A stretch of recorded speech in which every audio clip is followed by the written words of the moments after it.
पिछले सेशन में हमने सीक्वेंस और सीरीज कॉन्सेप्ट को समझाया।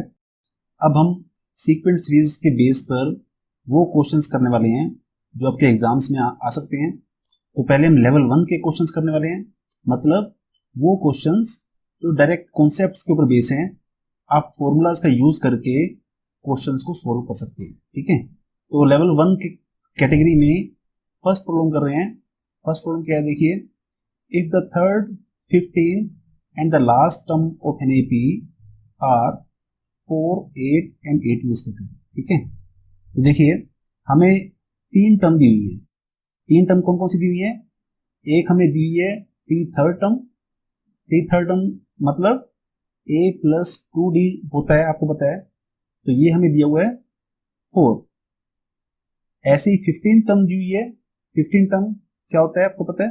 15 टर्म मतलब a प्लस 14d हमें दिया हुआ है 8। ऐसे ही जो लास्ट टर्म है, ठीक है, लास्ट टर्म हमें पता है। लास्ट टर्म को हम tn दिखाते हैं। tn हमें दिया हुआ है 18। तो 18 है मतलब a प्लस n माइनस 1 होगा। n माइनस 1 इंटू डी हमें दिया हुआ है, ये हमें दिया हुआ है लास्ट टर्म 18, ठीक है। तो देखिए, ये तीन चीजें हमें दी हुई है। ये तीन चीजें हमें दी हुई है। हमें क्या बताना है?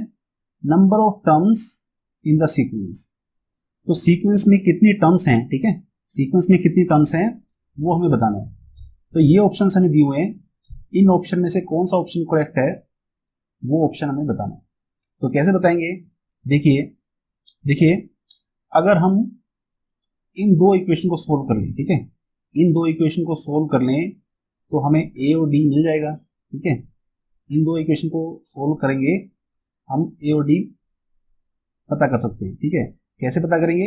देखिए, इस इक्वेशन को फर्स्ट इक्वेशन मान लेते हैं, इस इक्वेशन को हम सेकंड इक्वेशन मान लेते हैं, ठीक है। तो सेकंड इक्वेशन में से फर्स्ट इक्वेशन को माइनस कर देते हैं, ठीक है, या फिर बोले सब्ट्रैक्ट कर देते हैं। सब्ट्रैक्टिंग सेकंड फ्रॉम फर्स्ट, ठीक है। तो इस इक्वेशन में से फर्स्ट माइनस करें तो क्या होगा? देखिए, a plus 14d minus a plus 2d, ठीक है। तो इसमें से हमें ये माइनस कर रहे हैं और यहां पर क्या बचेगा? 8 माइनस 4, ठीक है। इसमें से ये इक्वेशन माइनस की है तो ये होगा। तो देखिए, इसका मतलब क्या होगा? a से a कैंसिल आउट हो जाएगा, है ना। a से a कैंसिल आउट हो जाएगा, प्लस से माइनस है, कैंसिल आउट हुआ।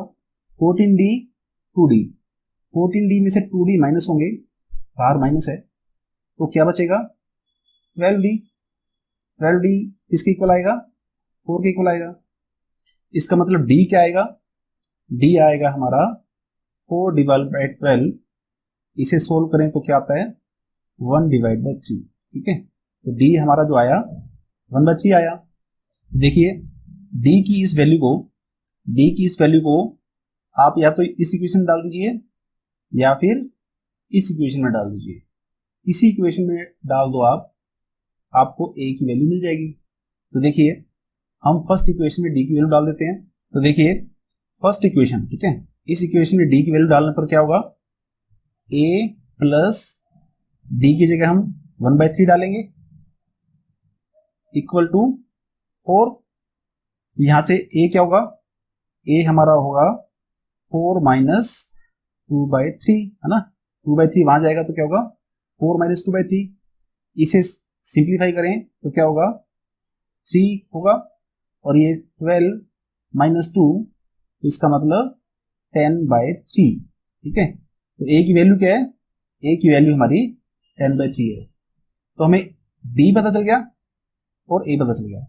a और d हमें दोनों पता चल गए। तो देखिए, हमें नंबर ऑफ टर्म्स पता करनी है।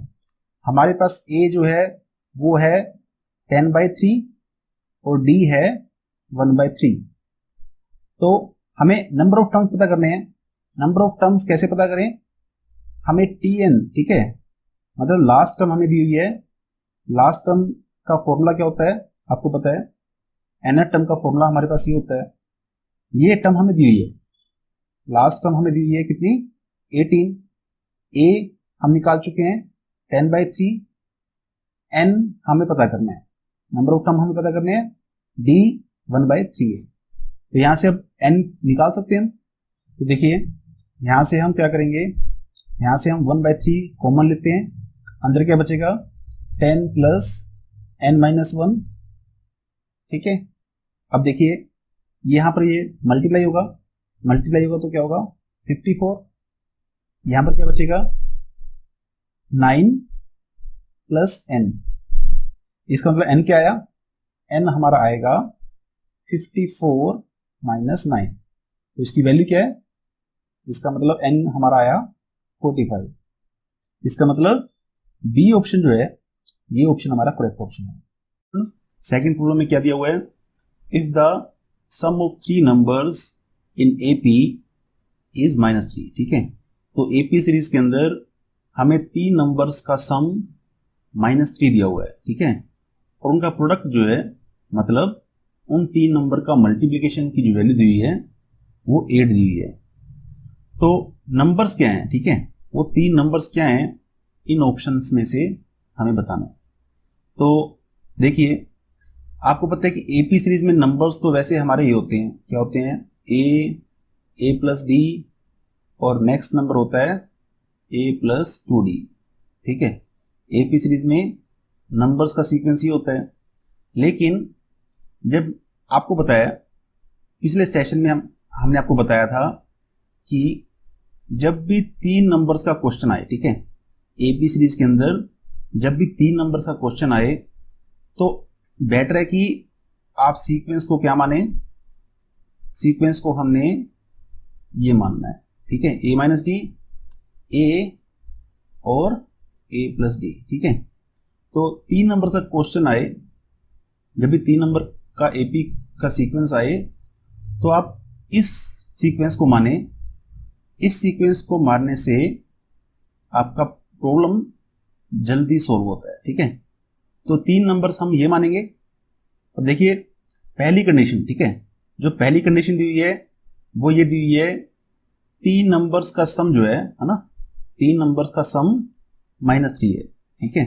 तो इन तीनों का सम -3 है, इसका मतलब a minus D plus A plus A plus D, तो इसका सम कितना दिया हुआ है, सम इन सब का सम -3 दिया हुआ है, ठीक है।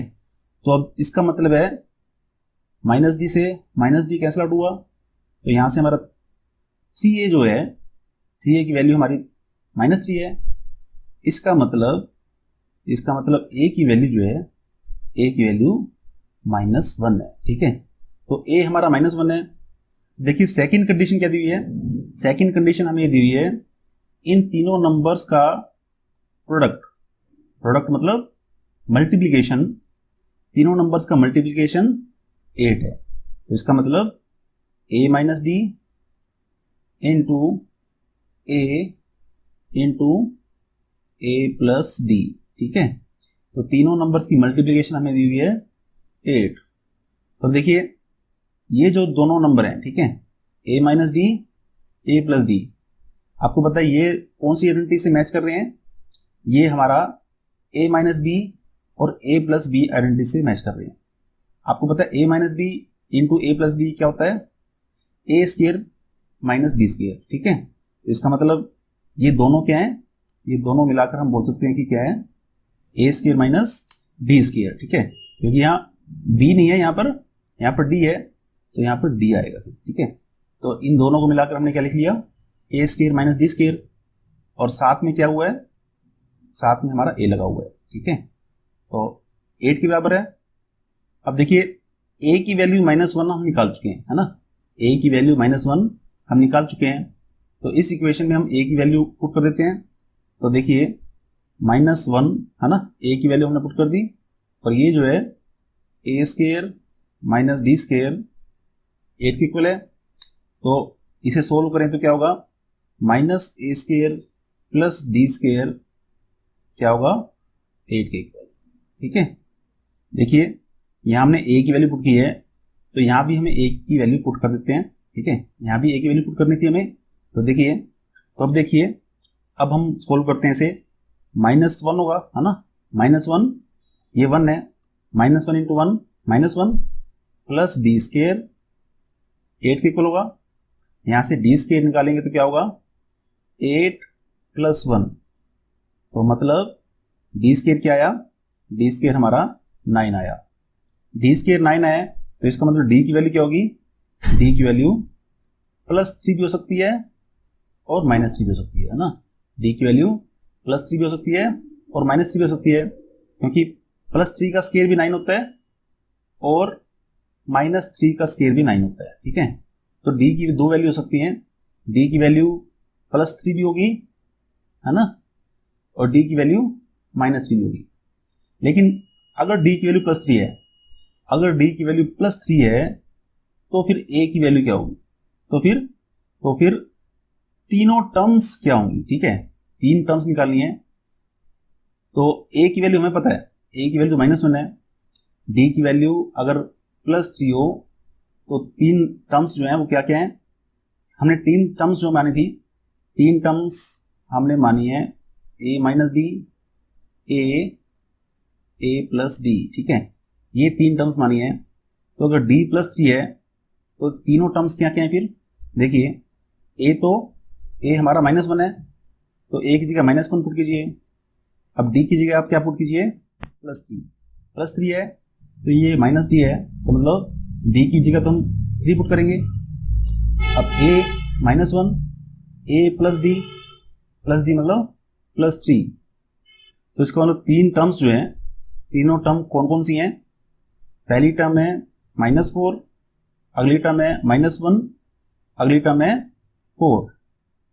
अब देखिए अगर d -3 हो, ठीक है, d +3 पर हमने तीनों टर्म्स देख ली, अगर d -3 हो तो तीनों टर्म्स क्या होंगी, आप वैल्यू पुट कीजिए, a की जगह -1 पुट करना है, d की जगह -3 पुट करना है।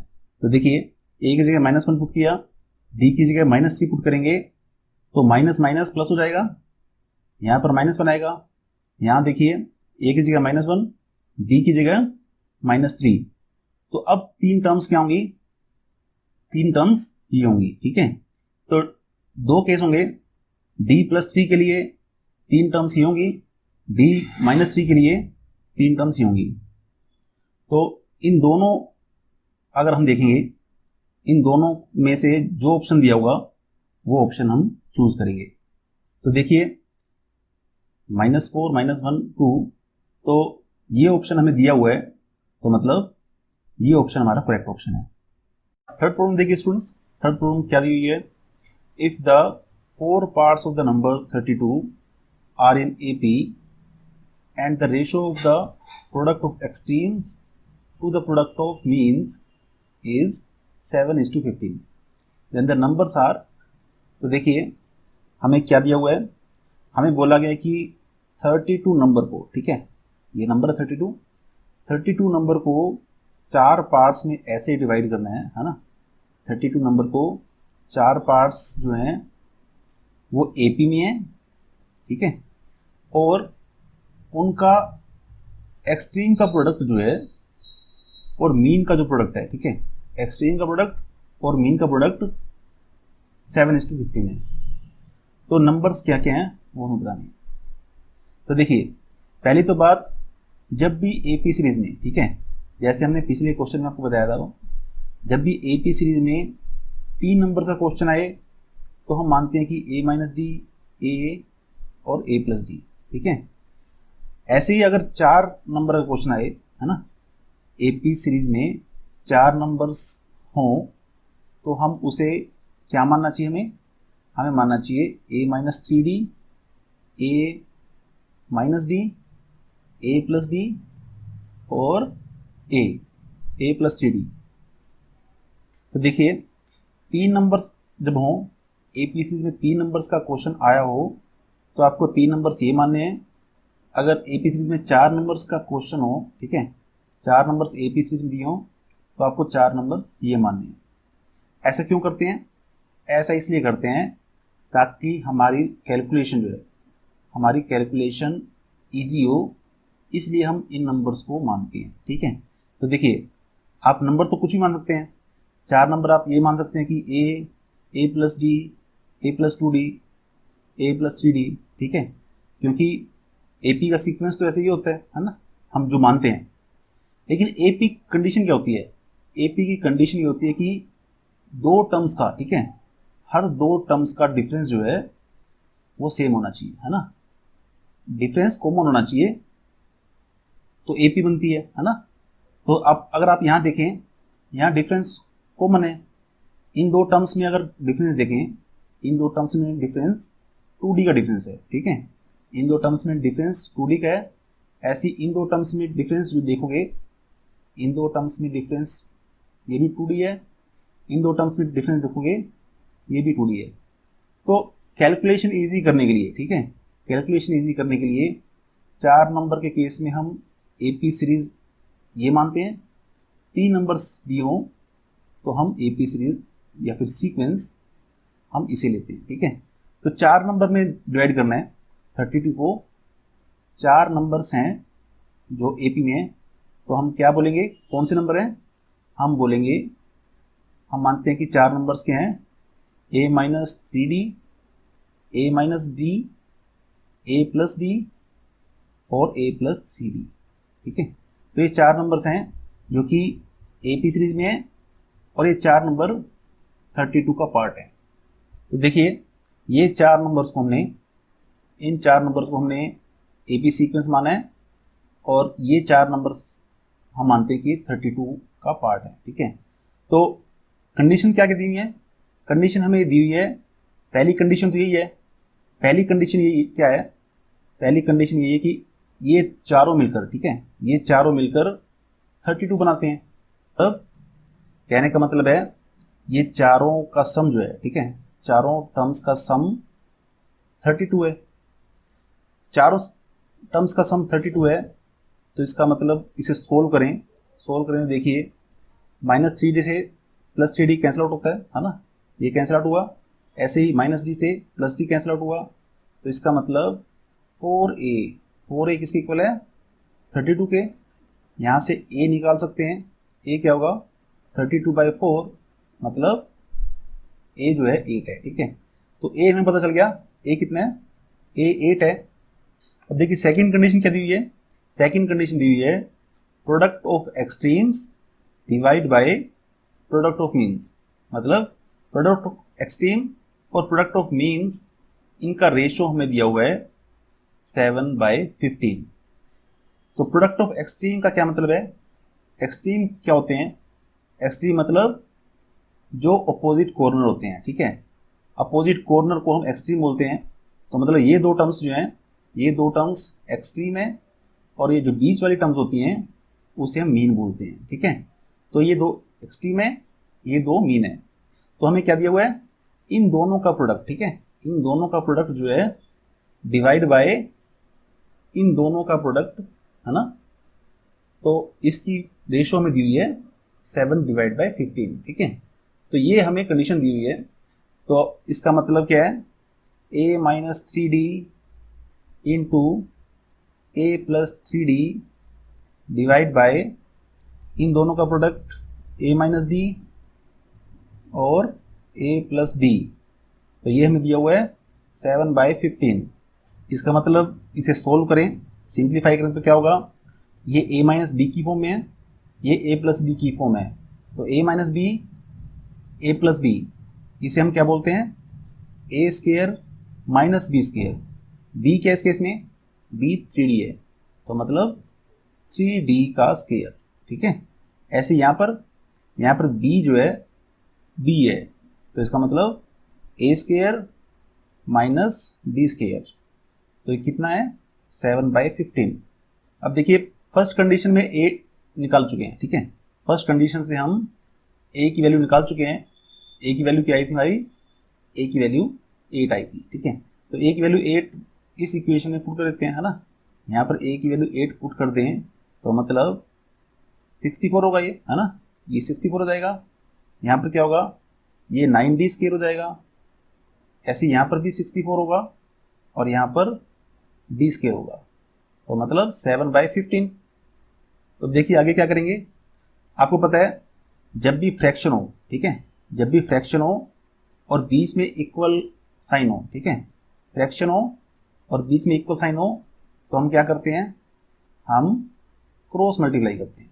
मतलब 15 को यहाँ मल्टीप्लाई करेंगे, 7 को यहाँ पर मल्टीप्लाई करेंगे। तो देखिए क्रॉस मल्टीप्लाई करेंगे तो ये होगा, इसको सिंप्लीफाई करें देखिए क्या होगा, इसका मल्टीप्लिकेशन 960 होगा, ये हमारा 135 होगा, यहाँ पर ये 448 बनेगा और ये हमारा 70 बनेगा। आगे सिंप्लीफाई करें देखिए क्या होगा, 448 को हम यहाँ इस साइड ले जाएंगे, ऐसे ही -135 को वहाँ ले जाएंगे। तो मतलब तो देखिए इसे हम वहाँ ले गए तो 135 डी स्क्वायर प्लस में आएगा, प्लस में हो जाएगा और ये -7 स्क्वायर। अब इससे आगे सोल्व करें तो देखिए क्या होगा, ये हमारा 512 हो जाएगा और ये हमारा 128 हो जाएगा, 128 डी स्क्वायर। यहाँ से डी स्क्वायर की वैल्यू निकाल सकते हैं। डी स्क्वायर की वैल्यू क्या होगी, 512 डिवाइड बाई 128, सिंप्लीफाई करें तो ये हमारा 4 आता है, ठीक है, ये 4 पर जाएगा। तो यहाँ से d की वैल्यू क्या आएगी, डी स्क्वायर 4 है तो मतलब d की वैल्यू क्या है, +-2 है ना, +2 भी हो सकता है और -2 भी हो सकता है। तो देखिए पहले d = +2 के लिए हम वैल्यू देखते हैं। d = +2 के लिए हमारी 4 टर्म्स क्या होंगी, आपको पता है 4 टर्म्स हमने क्या मानी थी, 4 टर्म्स हमने ये मानी थी। तो अब देखिए a की वैल्यू हम पहले निकाल चुके थे, a की वैल्यू 8 है, ये हम पहले ही निकाल चुके थे। d की वैल्यू +2 पुट कर दिए, d की वैल्यू +2 पुट करेंगे तो ये चारों टर्म्स क्या क्या होंगी, आप इसे कैलकुलेट करें तो चारों टर्म्स हमारी जो आएंगी वही आएंगी, ठीक है। ऐसे अब d = -2 के लिए भी टर्म्स निकाल सकते हैं। तो देखिए d = -2 के लिए अगर देखें, d = -2 के लिए 4 टर्म्स क्या होंगी, d की जगह -2 पुट करेंगे इस केस में, है ना, d = -2 पुट करेंगे तो 4 टर्म्स जो होंगी वही होंगी। तो देखिए अगर आप देखें d = -2 के लिए भी हमारी वही टर्म है जो d = +2 के लिए थी, ठीक है। d = +2 के लिए भी यही टर्म्स अगर आप देखें, ये दोनों टर्म्स सेम है ना। इस केस में जो टर्म्स आई हैं और इस केस में जो टर्म्स आई हैं, दोनों अगर देखोगे ये वही टर्म्स हैं, बस सीक्वेंस अलग है ना। ये असेंडिंग ऑर्डर हो गया, ये डिसेंडिंग, तो टर्म्स हमारी वही हैं।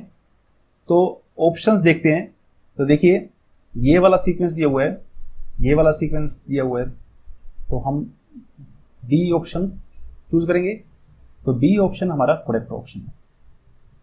नेक्स्ट प्रॉब्लम देखिए स्टूडेंट्स, नेक्स्ट प्रॉब्लम में क्या दिया हुआ है, देखिए द सीक्वेंस, ये सीक्वेंस दिया हुआ है, इस सीक्वेंस के बारे में बताना है। ये सीक्वेंस क्या है, एपी है, जीपी है, एचपी है या फिर इनमें से कोई नहीं, ठीक है। तो ये कौन सा सीक्वेंस बन रहा है ये हमें बताना है। कैसे बताएंगे, देखिए अगर आप देखें ये जो टर्म्स हैं, ठीक है, ये टर्म्स एपी बना रही है, ठीक है, नीचे वाली टर्म्स तो एपी बना रही हैं, लेकिन यहां पर 1 डिवाइड में है, ठीक है, क्या है, नीचे एपी है लेकिन ऊपर जो है 1 है। नीचे एपी कैसे आप देख रहे हैं, एपी क्या होता है आपको पता है, अर्थमेटिक प्रोग्रेशन में दोनों टर्म्स का जो कॉमन डिफरेंस होता है, ठीक है, हर टर्म्स का जो कॉमन डिफरेंस होता है वो सेम होता है ना। तो इन दो टर्म्स में अगर डिफरेंस देखें, देखिए इन दो टर्म्स में अगर डिफरेंस को हम d1 मान लेते हैं ना, इन दो टर्म्स में डिफरेंस को अगर d1 मान ले तो d1 क्या है, √3 प्लस √2, इसमें से क्या माइनस करें, -√3, ठीक है। तो डिफरेंस क्या आ रहा है, डिफरेंस हमारा √2 आ रहा है। ऐसे इन दो टर्म्स में अगर डिफरेंस देखें, इन दो टर्म्स में डिफरेंस अगर आप देखें तो देखिए इन दो टर्म्स में अगर डिफरेंस देखें जिसे हम d2 मान रहे हैं, है ना, इन दो टर्म्स में d2 अगर डिफरेंस मान रहे हैं तो d2 क्या है, ये माइनस ये अगर करके देखें तो क्या बन रहा है, देखिए √3 से √3 कैंसिल आउट होता है, 2√2 में से √2 अगर माइनस करें तो मतलब √2 आ रहा है। तो हम देख रहे हैं कि नीचे वाली टर्म्स जो है, ठीक है, नीचे वाली टर्म्स में अर्थमेटिक प्रोग्रेशन बन रहा है ना, क्योंकि कॉमन डिफरेंस डिफरेंस जो है कॉमन आ रहा है। तो देखिए कहने का मतलब हमारा सीक्वेंस जो है वो क्या है, ये हमारा 1/a है, ये हमारा 1/a+d है, और ये हमारा 1/a+2d है। ठीक है, तो नीचे की टर्म्स हमारी AP में है, नीचे की टर्म्स हमारी AP में है, लेकिन ऊपर 1 है। तो देखिए ऐसा सीक्वेंस जिसमें 1 डिवाइड बाय AP हो। ठीक है, ऐसा सीक्वेंस जिसमें 1 डिवाइड बाय AP का सीक्वेंस चलता हो उसे हम HP बोलते हैं। ठीक है, तो ऐसे सीक्वेंस को हम क्या बोलते हैं, हार्मोनिक प्रोग्रेशन। ठीक है, 1 डिवाइड में अगर अरिथमेटिक प्रोग्रेशन हो तो उसे हम क्या बोलते हैं, हार्मोनिक प्रोग्रेशन या फिर HP। ठीक है, तो कौन सा ऑप्शन करेक्ट होगा, C ऑप्शन हमारा करेक्ट ऑप्शन होगा। अब नेक्स्ट प्रॉब्लम देखिए स्टूडेंट्स, नेक्स्ट प्रॉब्लम में क्या दिया है, द वैल्यू ऑफ, ये सीक्वेंस दिया हमें है ना, ये सीरीज दी है, इसका सम। ठीक है, हम बीच में प्लस है तो ये सम निकालना है ना, इस सीक्वेंस का हमें सम निकालना है। तो इन ऑप्शन में से कौन सा ऑप्शन करेक्ट है ये हमें बताना है। तो कैसे बताएंगे, देखिए इसे हम दो तरीके से सॉल्व कर सकते हैं, इस सम को हम दो तरीके से निकाल सकते हैं। तो फर्स्ट मेथड देखते हैं, फर्स्ट मेथड में हम कैसे निकालेंगे। देखिए ये आपको दिख रहा है, ये हमारा अरिथमेटिक प्रोग्रेशन है ना, ये अरिथमेटिक प्रोग्रेशन है जिसमें A जो है वो 2 है और D जो है, D आप देख सकते हो D+2 है। ठीक है, +2 है। तो आपको पता है अरिथमेटिक सीक्वेंस में सम निकालने का फॉर्मूला क्या होता है, सम निकालने का फॉर्मूला हमें पता है n/2 a+l। ठीक है, मतलब a फर्स्ट टर्म और l जो है l लास्ट टर्म। तो लास्ट टर्म हमें पता है, लास्ट टर्म 2n है, तो हम यूज कर सकते हैं इसे। तो इसका मतलब n/2, a हमारा 2 है, लास्ट टर्म हमारी 2n है। तो देखिए अब यहां से हम 2 कॉमन ले सकते हैं, 2 कॉमन लेंगे तो अब देखिए इसके अंदर क्या बचेगा, n। तो देखिए 1 + n करो है ना, ये 1 है, n है, तो n+1 लिख सकते हैं इसे। ठीक है, 1 + n या n+1 एक ही बात है, डिवाइड बाय 2। ठीक है, तो अब देखिए यहां से 2 से 2 कैंसिल आउट हुआ, तो हमारा आंसर क्या आएगा फिर, n × n+1।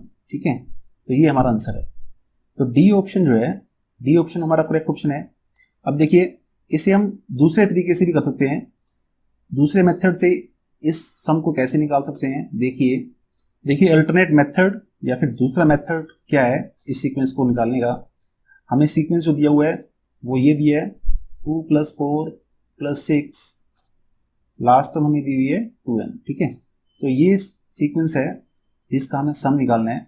तो देखिए कैसे निकालेंगे इसे, आप 2 कॉमन लीजिए, 2 कॉमन लेंगे, अंदर क्या बचेगा, 1 + 2 + 3 और n टर्म। ठीक है, इस सीक्वेंस को हम ऐसे लिख सकते हैं। अब देखिए 2 बाहर है, ये क्या बन रहा है, ये नेचुरल नंबर्स का सम बन रहा है। ठीक है, नेचुरल नंबर का सम क्या होता है आपको पता है, नेचुरल नंबर का सम n+1 डिवाइड बाय 2 होता है। ठीक है, नेचुरल नंबर का सम ये होता है। तो इसे कट करें तो मतलब आंसर क्या आएगा, n+1। ठीक है, तो ये हमारा आंसर होगा। तो दोनों केस में, दोनों तरीकों से हमारा आंसर क्या होगा, n × n+1। ठीक है, तो डी ऑप्शन हमारा करेक्ट ऑप्शन होगा। सिक्स्थ प्रॉब्लम देखिए स्टूडेंट्स, सिक्स्थ प्रॉब्लम में क्या दिया हुआ है, if P4R in AP, P8R in GP and PXR in HP। ठीक है, तो देखिए ये तीनों टर्म्स AP में है, ये तीनों टर्म्स GP में है, ये तीनों टर्म्स HP में है। ठीक है, तो हमें बताना है कि x जो है, ठीक है, x की वैल्यू क्या है ये हमें बताना है। तो कैसे बताएंगे, देखिए पहले हम इसकी बात करते हैं। ये तीनों टर्म्स एपी में है ना, P4R, ठीक है। ये तीनों टर्म्स एपी में है। तो देखिए एपी में आपको पता है जो बीच वाली टर्म होती है, ठीक है, बीच वाली टर्म जो होती है एपी में वो अर्थमेटिक मीन होता है, ठीक है। तो कहने का मतलब 4 जो है वो क्या होता है, P+R डिवाइड बाई 2, है ना। बीच वाली टर्म क्या होती है, इन दोनों टर्म का मीन होता है। तो मतलब हम बोल सकते हैं कि 8 इक्वल टू P+R, ठीक है, या फिर बोले P+R इक्वल टू 8। तो यहां से P+R 8 के इक्वल आ गया, इसे हम इक्वेशन फर्स्ट मान लेते हैं।